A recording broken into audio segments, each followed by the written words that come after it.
The International School of London was founded in 1972 as an international secondary school for globally mobile students living in London. Housed in the former Working Men's College in Camden, North London, the school opened with students from well over a dozen different countries. From the beginning, ISL valued and nurtured students' cultural and linguistic identities through regularly scheduled mother tongue lessons as an integral part of a rigorous academic program. I was head of biology at an independent school in London. I was ready for a change. The ad said that it would be leading towards the International Baccalaureate, which was really exciting. So we started with 64 students and a wonderful feeling that everything we were doing was new. I joined the school in 1977 as a maths teacher, and the kids were just an extraordinary bunch of people. They were just from all over. The point of the mother tongue course was twofold, really, I think. Their own culture was maintained in a way that it was possible for them to return to their own countries, having not lost too much of their own language and their own values. But also it was important because it gave them value within our system, or the international system. From the start, another hallmark of ISL has been its pursuit of the best educational options from worldwide curricula. In 1976, ISL became one of the first schools in the world to offer the International Baccalaureate Diploma, graduating its first IB Diploma class in 1978. There's a strong case for saying that the schools like ISL, which were part of the IB in the early stages, should be seen as pioneer schools. 12 years later, ISL, which was a secondary school, would come to merge with another London-based school, the International Community College, which was predominantly a primary school. ICC was started by respected businessman and educator Nadim Makarim, here with his son Amin. Mr. Makarim had previously founded two schools, in Nigeria and Lebanon. My father started his early career in finance, in banking, and one of his first projects was actually to set up a branch for the bank he was working for in Nigeria. And he moved there in the early 60s. When we got there, we thought the community needs a school. Not only the Lebanese community, but the Arab community want to join because of the Arabic language. With some other community members, he set up the Lebanese Community School, and it's recognized now as one of the leading schools in Lagos. The Makarim family later left Lagos and returned to Lebanon. After his successes in Nigeria, Mr. Makarim's interest in education spurred him to take over and run the school that he himself had studied at years before in the mountains of Lebanon. It was quite an old school established in the late 1880s. He wanted to give back to the community, so he started putting development plans into really reviving it, from development of facilities to associations with the International College in Beirut to bring up the academic quality. And the school, in a very short period of time, became one of the leading schools in the area. Forced to move because of the war in Lebanon, the family went to the UK. Mr. Makarim soon began to look at the feasibility of starting a school for international students in London. Mr. Makarim came to London and surveyed the place and found this Catholic boys' school. It was purpose-built, so that was very encouraging. And I thought an important factor is a green area around us, where the children they can go and spend some time during the day. And well, we were lucky. We found one on Gansbury Avenue, next to a nice field. Initially called the International Community College, or ICC, the school was affiliated to the International College in Beirut, receiving support from them and sharing many of the same principles. There were 48 students registered, including now our own children.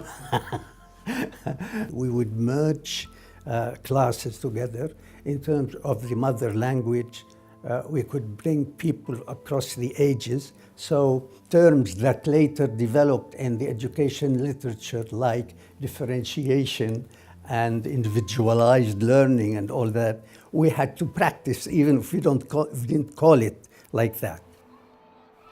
The International School of London approached us to join us in our new site. The two names were together, ICC and ISL. I decided later that ISL is a more suitable name. And so from 1990, the combined ISL began focusing on enhancing the depth and breadth of the education that it offered. The success of the IB Diploma program for senior students led staff to explore extending it to include middle and primary years programs too. I went on various international baccalaureate courses. I talked to other schools and looked to see what was happening. And basically we decided that we should go ahead with it.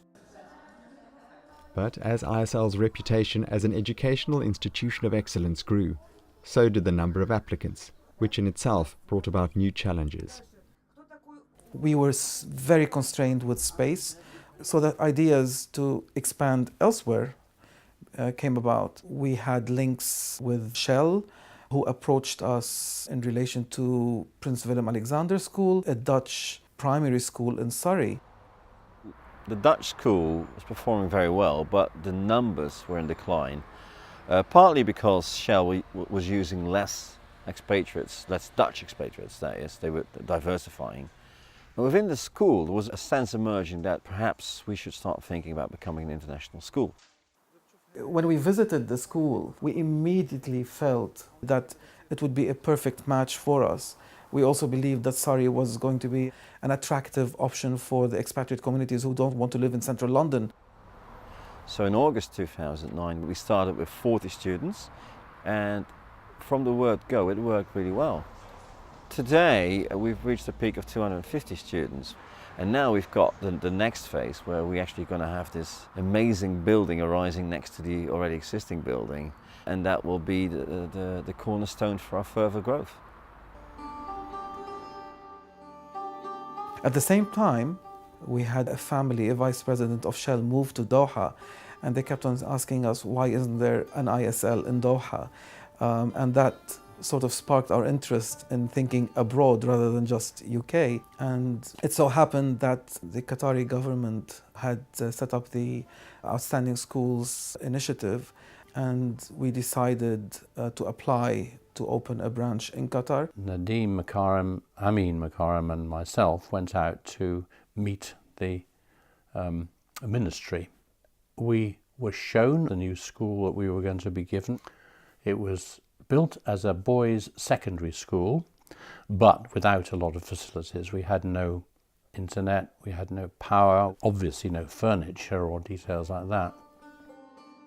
It's an extraordinary thing when you start a school because nobody knows anything and everybody is new. It was terribly hard work, but it was extremely rewarding work because you got the thing going. ISL Qatar has become the school of choice for international students and parents in Doha. We have over 70 different nationalities in the school and a diverse faculty, which is over 48 nationalities now. We add something special to the students, a languages program that allows the students to maintain their identity, retain their mother tongue language, and help develop their cognitive learning. ISL has continued its expansion through substantial additions to the ISL campus, through the purchase and renovation of an Edwardian building to house the ISL Diploma College. Today, ISL welcomes over 1,800 students, representing 62 nationalities and speaking 27 languages. True international education is about a state of mind and an approach. The ISL Group of schools aims to develop internationally minded students by helping them understand how they can contribute to their global society.